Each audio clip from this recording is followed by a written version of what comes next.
This is a demo of a FAX Orion prototype. He calls it Wild Strawberries because each of his prototypes has a sticker on it. This one has wild strawberries on it. The half pear prototype is on the back wall there, that green one. It has this really cool, interesting body shape. It's got some more points. It's got a nice control plate that's a custom shape. I like the points and things like that. Features on this one, it's got a Wilkinson Strat bridge, tremolo.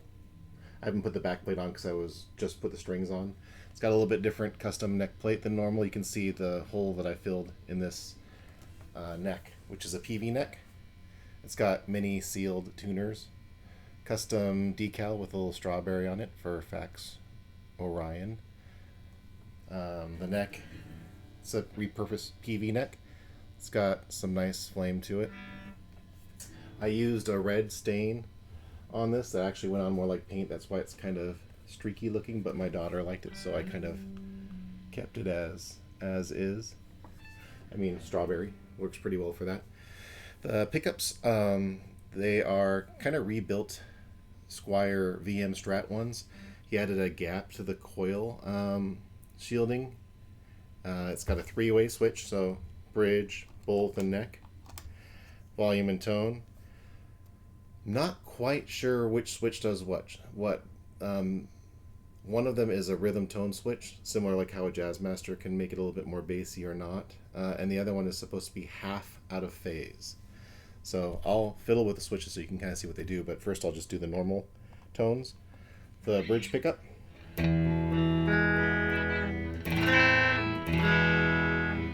I'll turn this mic off too so it'll sound a little bit better.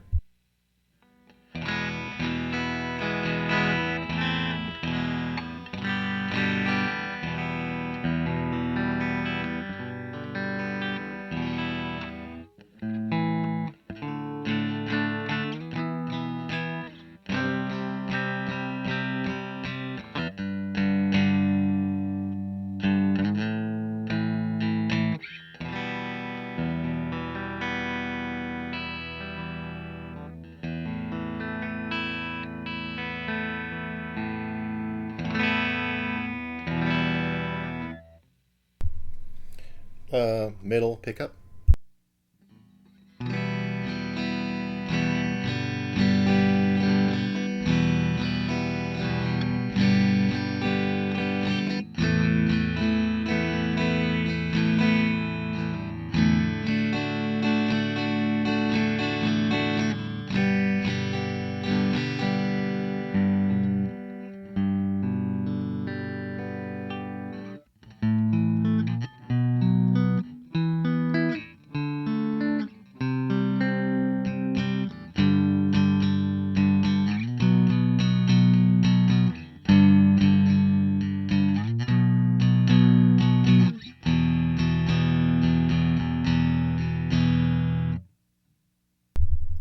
The neck pickup.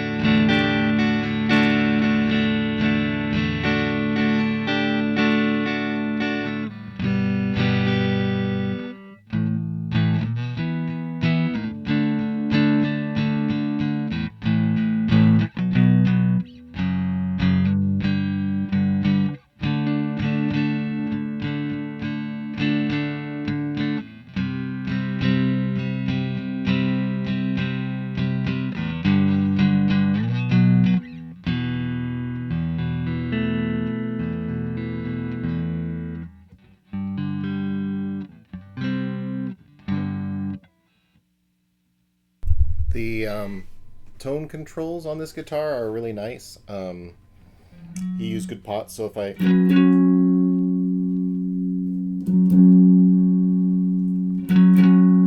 some pots don't really start to change the bass sound until you're almost all the way rolled off.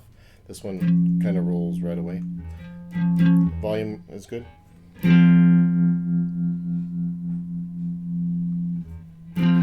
Now as for these switches, I'll put it in middle, flip the black switch up,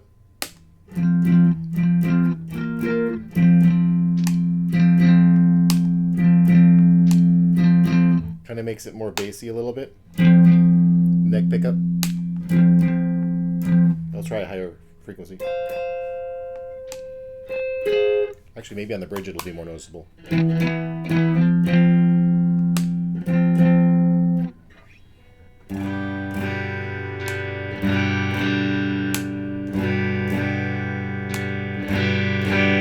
So it kind of cuts the treble frequencies, which makes me think that's probably the rhythm tone switch.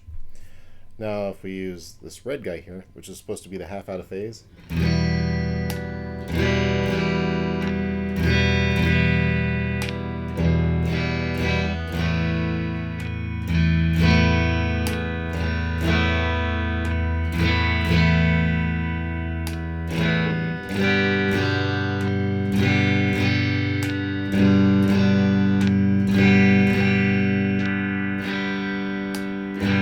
Guess it wouldn't really be noticeable half out of phase if it's on the bridge pickup only or the neck pickup only.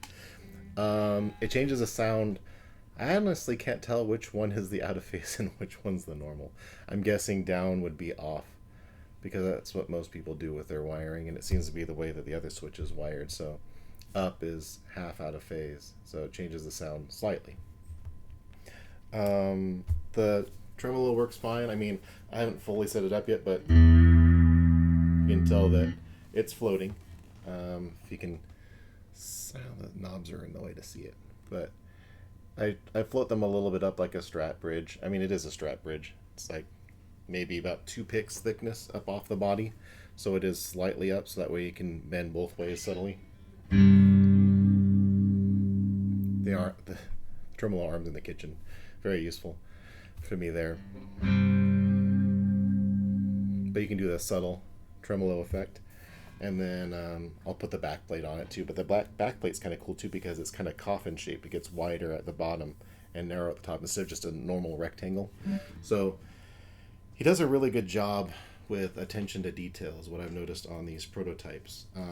The strap button's a little bit higher up on the body instead of dead center like most guitars will always put it right in the middle. This is slightly up a little bit, so it helps you get a little bit more of an angle easier when you're standing. The body shape is different, but it's still familiar enough. I mean, this is similar to like a Jaguar plate or a Mustang plate, but it's its own shape. The layout is kind of like a mix between a Strat and a Mustang. You know, no middle pickup, but it's kind of cool because it's strange and unique, but also still kind of familiar.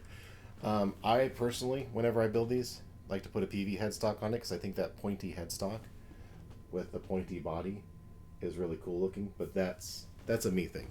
I think that prototype that I got from him had a kind of like a Fender Arrow kind of shaped headstock, you know, and that's fine. I just didn't personally care for that neck. I wanted to do one that was a little bit different. This neck is really good. The action on it is really, really low, and the neck is nice and straight, and there's no buzz. The fretwork is great, versus the neck I got for that green one back there, the half pair prototype, was also a PV neck, but it had a high fret issue where it was buzzing out, and I still need to learn how to do fretwork. Either that or I might just get lazy and buy another neck. I like to buy the Generation, I think it's EXP PV necks because they're typically like $100 and they're already finished, and they have a tuner, and they have a nut, and they have the headstock shape that I like. They're good necks. They usually even have a dual action truss rod where you can add or remove relief instead of just one way only. So honestly, they're decent necks. Sometimes I'll even buy a cheap PV guitar just to take the neck off because the guitar itself used is cheaper than buying a brand new neck or an unfinished one and doing it myself. Plus, I mean, like I said, I think that headstock, the PV headstock, is a perfect addition to this style guitar. And